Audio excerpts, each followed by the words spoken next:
Ezequiel, capítulo 24. No 9º ano, no 10º mês, aos 10 dias do mês, a palavra do Senhor veio a mim. Ele disse: Filho do homem, registre essa data, a data de hoje, porque o rei da Babilônia sitiou Jerusalém exatamente neste dia. Conte uma parábola a esta nação rebelde e diga-lhe que assim diz o soberano Senhor. Ponha a panela para esquentar. Ponha para esquentar e encha-a com água. Ponha dentro dela pedaços de carne, os melhores pedaços da coxa e do ombro. Encha com o melhor desses ossos. Apanhe o melhor do rebanho. Empilhe lenha debaixo dela para cozinhar os ossos. Deixe ferver a água e cozinhe tudo o que está na panela. Porque assim diz o soberano Senhor: Ai da cidade sanguinária, da panela que agora tem uma crosta, cujo resíduo não desaparecerá. Esvazia, tirando pedaço por pedaço, sem sorteá-los. Pois o sangue que ela derramou está no meio dela. Ela o derramou na rocha nua, não no chão, onde o pó o cobriria. Para atiçar a minha ira e me vingar, pus o sangue dela sobre a rocha nua, para que ele não fosse coberto. Portanto, assim diz o soberano Senhor: Ai da cidade sanguinária! Eu também farei uma pilha de lenha, uma pilha bem alta. Por isso, amontoem a lenha e acendam o fogo. Cozinhem bem a carne, misturando os temperos, e reduzam os ossos a cinzas. Ponham depois a panela vazia sobre as brasas, para que ela aqueça até que o seu bronze fique incandescente, as suas impurezas se derretam no interior dela, e o seu resíduo seja queimado e desapareça. Mas ela frustrou todos os esforços, nem o fogo pôde eliminar o seu resíduo espesso. Ora, a sua impureza é a lascívia. Como eu desejei purificar você, mas você não quis ser purificada, não voltará a estar limpa enquanto a minha ira contra você não se abrandar. Diga ao povo de Israel que assim diz o soberano Senhor: Estou a ponto de profanar o meu santuário, a fortaleza de que vocês se orgulham, o prazer dos seus olhos, o objeto da sua afeição. Os filhos e as filhas que vocês deixaram lá cairão à espada. E vocês farão o que eu fiz. Vocês não cobrirão o rosto nem comerão a comida costumeira dos pranteadores. Vocês manterão o turbante ajustado à cabeça e a sandália nos pés. Não prantearão nem chorarão, mas irão consumir-se por causa das suas iniquidades e gemerão uns pelos outros. Ezequiel será um sinal para vocês. Vocês farão tudo o que ele fez. Quando isso acontecer, saberão que eu sou o soberano Senhor. E você, filho do homem, no dia em que eu tirar deles a sua fortaleza, a sua alegria e a sua glória, o prazer dos seus olhos, e também os seus filhos e as suas filhas, o maior desejo da vida deles, naquele dia, um fugitivo virá dar a notícia a você. Naquela hora, a sua boca será aberta. Você falará com ele e não ficará calado. Então você será um sinal para eles, e eles saberão que eu sou o Senhor.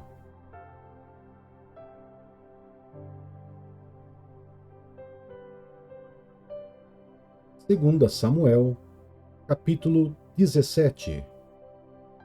Aitofel também disse a Absalão: permite-me escolher 12.000 homens e partirei essa noite em perseguição a Davi. Eu o atacarei enquanto ele está exausto e fraco. Vou causar-lhe pânico. Todo o povo que está com ele fugirá. Depois matarei somente o rei. E trarei todo o povo de volta a ti. A morte do homem que procuras significará o retorno de todos. Assim, todo o povo ficará em paz. Esse plano pareceu bom a Absalão e a todas as autoridades de Israel. Entretanto, Absalão disse: chamem também Uzai, o arquita, para que ouçamos a opinião dele.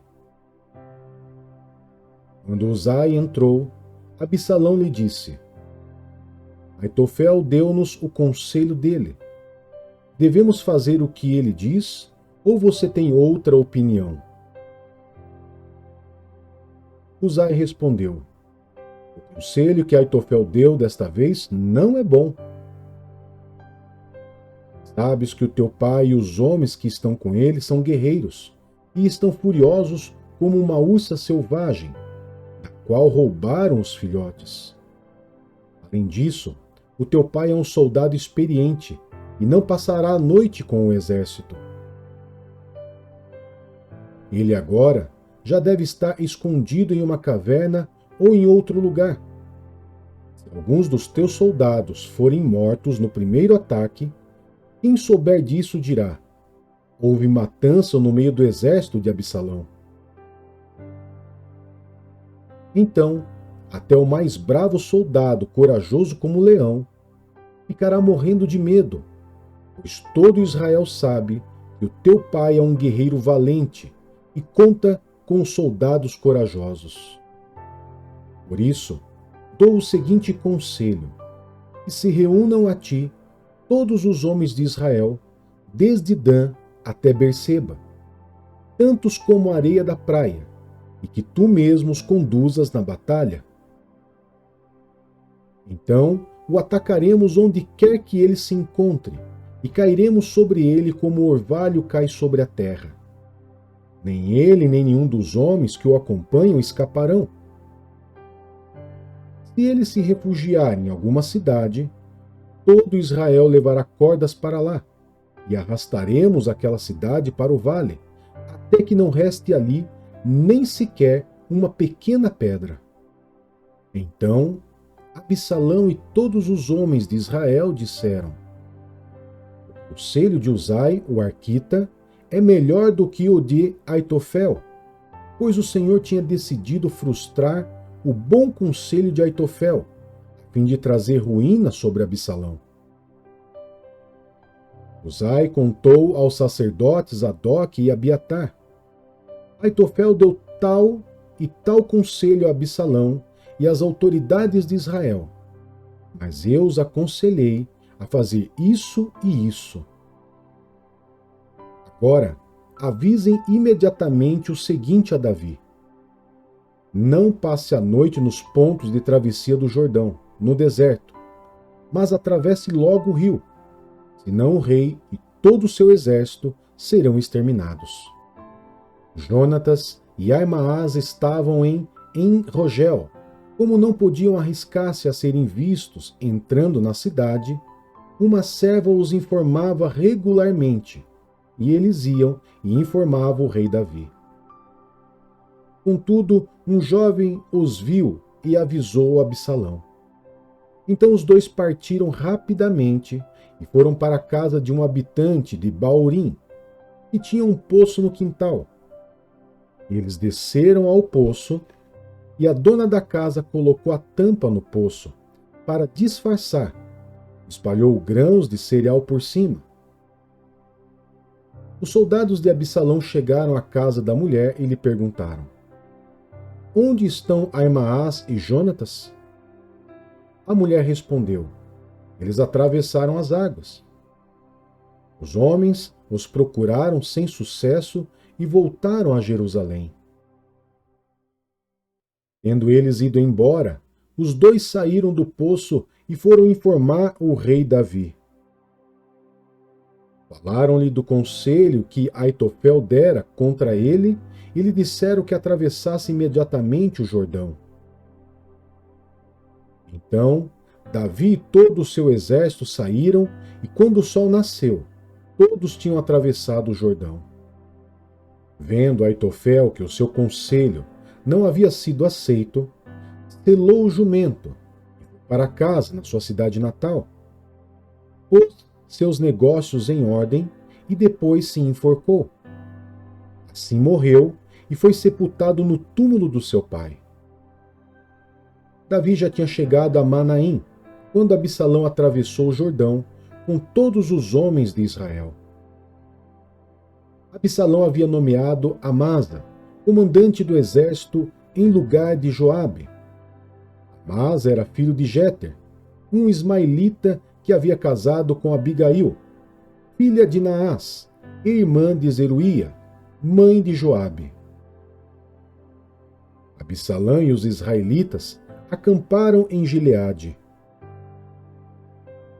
Quando Davi chegou a Manaim, ali estava Sobe, filho de Naás, de Rabá dos Amonitas, Maquir, filho de Amiel, de Lodebar, e o gileadita Barzilai, de Rogelim.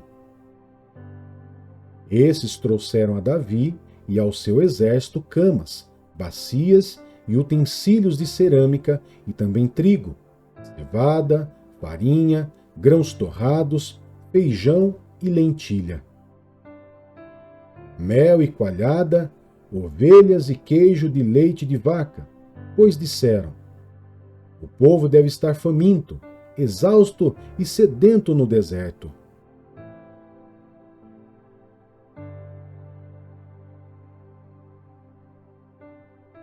Atos dos Apóstolos, capítulo 14. Em Icônio. Em Icônio, Paulo e Barnabé, como de costume, foram à sinagoga judaica. Ali falaram de tal modo que veio a crer grande multidão de judeus e gentios. Mas os judeus que se tinham recusado a crer incitaram os gentios e irritaram-lhes os ânimos contra os irmãos. Paulo e Barnabé passaram bastante tempo ali, falando corajosamente do Senhor, que confirmava a mensagem de sua graça, realizando sinais e maravilhas pelas mãos deles. O povo da cidade ficou dividido. Alguns estavam a favor dos judeus, outros a favor dos apóstolos. Formou-se uma conspiração de gentios e judeus com os seus líderes para maltratá-los e apedrejá-los. Quando eles souberam disso, fugiram para as cidades licaônicas de Listra e Derbe e seus arredores, onde continuaram a pregar as boas novas. Em Listra e em Derbe. Em Listra havia um homem paralítico dos pés, aleijado desde o nascimento, e vivia ali sentado e nunca tinha andado. Ele ouvira Paulo falar. Quando Paulo olhou diretamente para ele e viu que o homem tinha fé para ser curado, disse em alta voz: levante-se, fique em pé. Com isso o homem deu um salto e começou a andar. Ao ver que Paulo fizera, a multidão começou a gritar em língua licaônica: os deuses desceram até nós em forma humana. A Barnabé chamavam Zeus, e a Paulo Hermes, porque era ele quem trazia a palavra. O sacerdote de Zeus, cujo templo ficava diante da cidade, trouxe bois e coroas de flores à porta da cidade, porque ele e a multidão queriam oferecer-lhe sacrifícios. Ouvindo isso, os apóstolos Barnabé e Paulo rasgaram as roupas e correram para o meio da multidão, gritando: homens, por que vocês estão fazendo isso? Nós também somos humanos como vocês. Estamos trazendo boas novas para vocês, dizendo-lhes que se afastem dessas coisas vãs e se voltem para o Deus vivo que fez o céu, a terra, o mar e tudo o que neles há. No passado, ele permitiu que todas as nações seguissem os seus próprios caminhos. Contudo, Deus não ficou sem testemunho. Mostrou sua bondade, dando-lhes chuva do céu e colheitas no tempo certo, concedendo-lhes sustento com fartura e um coração cheio de alegria. Apesar dessas palavras, eles tiveram dificuldade para impedir que a multidão lhe oferecesse sacrifícios. Então, alguns judeus chegaram de Antioquia e de Icônio e mudaram o ânimo das multidões. Pedrejaram Paulo e o arrastaram para fora da cidade, pensando que estivesse morto. Mas quando os discípulos se juntaram em volta de Paulo, ele se levantou e voltou à cidade. No dia seguinte, ele e Barnabé partiram para Derbe. O retorno para Antioquia da Síria. Eles pregaram as boas novas naquela cidade e fizeram muitos discípulos. Então voltaram para Listra, Icônio e Antioquia, fortalecendo os discípulos e encorajando-os a permanecer na fé, dizendo: é necessário que passemos por muitas tribulações para entrarmos no reino de Deus. Paulo e Barnabé designaram-lhes presbíteros em cada igreja. Tendo orado e jejuado, eles o encomendaram ao Senhor, em que haviam confiado. Passando pela Pisídia, chegaram a Panfilha, e tendo pregado a palavra em Perge, desceram para Atália. De Atália, navegaram de volta a Antioquia, onde tinham sido recomendados à graça de Deus para a missão que agora haviam completado. Chegando ali, reuniram a igreja e relataram tudo o que Deus tinha feito por meio deles e como abrir a porta da fé aos gentios, e ficaram ali muito tempo com os discípulos.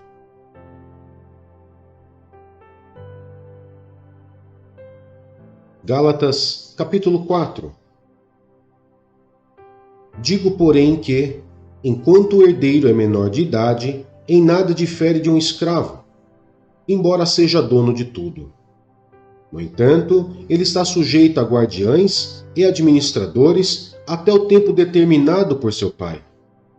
Assim também nós, quando éramos menores, estávamos escravizados aos princípios elementares do mundo. Mas, quando chegou a plenitude do tempo, Deus enviou seu Filho nascido de mulher, nascido debaixo da lei, a fim de redimir os que estavam sob a lei, para que recebêssemos a adoção de filhos.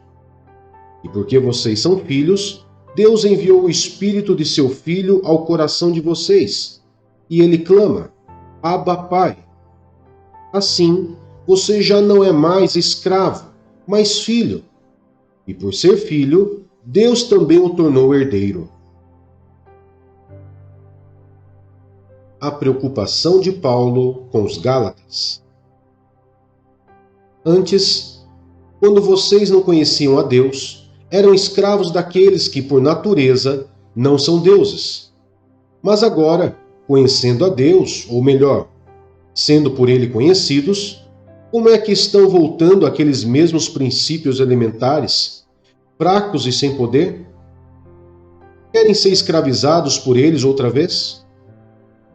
Vocês estão observando dias especiais, meses, ocasiões específicas e anos. Temo que os meus esforços por vocês tenham sido inúteis. Eu lhes suplico, irmãos, que se tornem como eu, pois eu me tornei como vocês. Em nada vocês me ofenderam. Como sabem, foi por causa de uma doença que lhes preguei o Evangelho pela primeira vez. Embora a minha doença lhes tenha sido uma provação, vocês não me trataram com desprezo ou desdém. Ao contrário, receberam-me como se eu fosse um anjo de Deus, como o próprio Cristo Jesus. O que aconteceu com a alegria de vocês? Tenho certeza que, se fosse possível, vocês teriam arrancado os próprios olhos para dá-los a mim. Tornei-me inimigo de vocês por lhes dizer a verdade? Os que fazem tanto esforço para agradá-los não agem bem, mas querem isolá-los a fim de que vocês também mostrem zelo por eles. É bom sempre ser zeloso pelo bem, e não apenas quando estou presente. Meus filhos, novamente estou sofrendo dores de parto por sua causa, até que Cristo seja formado em vocês. Eu gostaria de estar com vocês agora e mudar o meu tom de voz. pois estou perplexo quanto a vocês. Sara e Agar. Digam-me vocês, os que querem estar debaixo da lei. Acaso vocês não ouvem a lei? Pois está escrito que Abraão teve 2 filhos, uma da escrava e outro da livre. O filho da escrava nasceu de modo natural, mas o filho da livre nasceu mediante promessa. Isto é usado aqui como uma ilustração. Estas mulheres representam 2 alianças. Uma aliança procede do Monte Sinai e gera filhos para a escravidão. Esta é Agar. Agar representa o Monte Sinai na Arábia e corresponde à atual cidade de Jerusalém, que está escravizada com seus filhos. Mas a Jerusalém do alto é livre e é a nossa mãe, pois está escrito: regozije-se, ó estéril, você que nunca teve um filho.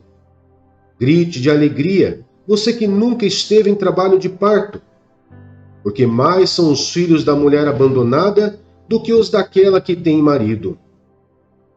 Vocês, irmãos, são filhos da promessa, como Isaque. Naquele tempo, o filho nascido de modo natural perseguiu o filho nascido segundo o Espírito. O mesmo acontece agora. Mas o que diz a Escritura? Mande embora a escrava e o seu filho, porque o filho da escrava jamais será herdeiro com o filho da livre.